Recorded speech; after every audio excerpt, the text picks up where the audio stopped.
आपको कोई product develop करना है, अगर आप प्रोडक्ट डेवलपमेंट में हैं या फिर इन जनरल भी आपका कोई हॉबी प्रोजेक्ट है या आप इंजीनियरिंग स्टूडेंट हैं या इंजीनियरिंग एस्पिरेंट हैं, तो आपके अंदर ये 6 स्किल्स होनी चाहिए जो आपको डेवलप करनी चाहिए। पहली है एक इमेजिनेशन, और उस इमेजिनेशन को ट्रांसलेट करने के लिए एक प्रेजेंटेशन स्किल कि आप अपने आइडिया को जो आपने इमेजिन किया है उसको प्रेजेंट कैसे कर पाएंगे। सेकंड थिंग है आपको बेसिक ड्राइंग आनी चाहिए कि आप पेन पेपर पे अपने जो आपकी थॉट प्रोसेस है, इमेजिनेशन है, कोई चीज़ कैसी दिखनी चाहिए उसको आप ड्रॉ कर पाएँ, रफ ड्राइंग कर सकते हैं। और इसके लिए आप इंजीनियरिंग ड्राइंग के जो प्रिंसिपल्स हैं उनको यूज़ कर सकते हैं। तीसरा एक होगा आपका कि अगर बेटर होगा कि आप 3D मॉडलिंग सॉफ्टवेयर कोई अगर आप सीख लें, जैसे फ्यूजन 360 ऑटोडेस्क का है या सॉलिडवर्क्स है या और भी कोई सॉफ्टवेयर आप सीख लें।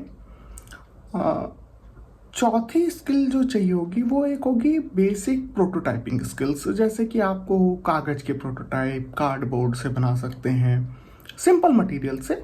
आगे आप 3D प्रिंटिंग वगैरह का भी यूज़ कर सकते हैं, एडिटिव मैन्युफैक्चरिंग में जो आता है। आप सिंपल पतली शीट मेटल से भी अगर आप बना सकते हैं तो ये स्किल आपके पास हो तो बहुत अच्छा रहेगा। फिफ्थ जो चीज़ होती है वो है आपको मैन्युफैक्चरिंग प्रोसेस के बारे में जानकारी होनी चाहिए कि डिफरेंट मैन्युफैक्चरिंग प्रोसेसेस क्या क्या होते हैं, मॉडर्न मैन्युफैक्चरिंग प्रोसेसेस क्या क्या हैं। और सिक्स्थ जो चीज़ है वो है कि आपको मटेरियल्स के बारे में नॉलेज होनी चाहिए कि आपके पर्टिकुलर चीज़ के लिए कौन सा मटेरियल बेटर रहेगा, मार्केट में कौन कौन से मटेरियल्स हैं। जैसे प्लास्टिक एक मटेरियल है, कागज़ एक मटेरियल है, कार्डबोर्ड एक मटेरियल है, आपका एल्यूमिनियम एक मटेरियल है, आयरन की बहुत सारे अलॉयज़ हैं, एल्यूमिनियम के बहुत सारे अलॉयज़ हैं। ऐसे बहुत सारे मटेरियल्स हैं, उनकी डिफरेंट फॉर्म्स हैं। शीट्स में आते हैं कोई चीज़, पाइप्स की फॉर्म में आती हैं, पीवीसी पाइप्स होते हैं और मेटल के भी पाइप्स होते हैं। इसके अलावा आपके